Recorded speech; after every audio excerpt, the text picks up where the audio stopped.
Les personnes âgées qui ont des démarches, donc ce qu'on appelle des démarches sensorimotrices, vont avoir tendance à raccourcir au maximum les phases d'appui unilatéral, puisqu'elles ne se sentent pas à l'aise avec, et vont avoir tendance à augmenter les phases de double appui.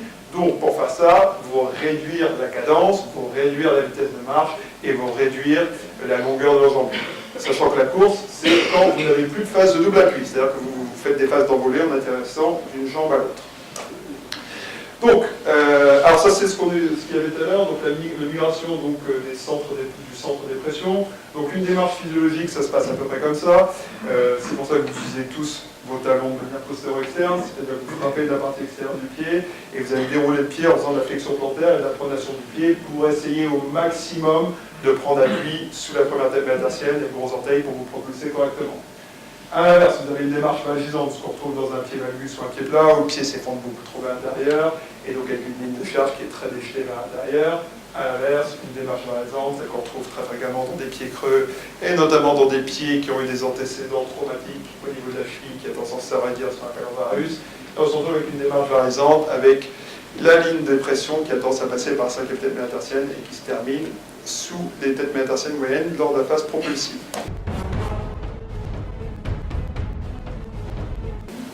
L'ensemble des techniques chirurgicales utilisées chez l'adulte jeune peut être utilisé aussi chez la personne âgée, car ce sont des interventions qui sont très peu invasives, avec des incisions très très courtes, telle la résection arthroplastie, qui consiste à la résection des deux surfaces articulaires afin de créer, par raccourcissement, une néo-articulation et ainsi conserver une mobilité indolore. L'arthrodèse, en bloquant encore définitivement l'articulation.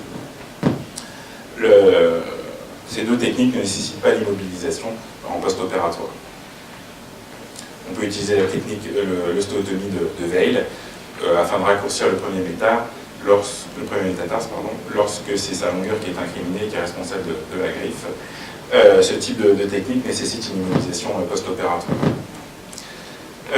Enfin, comme pour la prise en charge de la valgus, se sont développées des techniques mini-invasives, l'ensemble des gestes sur les parties molles, que ce soit les arthrolyses ou les ténotomies, peuvent être effectués par des voies punctiformes à l'aide d'instruments spécialisés type beaver. Pareil pour les gestes osseux, les ostéotomies, les arthroplasties. Tous ces gestes peuvent être effectués par mini-abords à l'aide de mini-fraises. Peu invasifs et entraînant de faibles risques de défaut de cicatrisation ou d'infection. Vraiment, toute cette technique peut être utilisée pour tout type de griffe, d'autant plus qu'il y a il y a plusieurs rayons à traiter.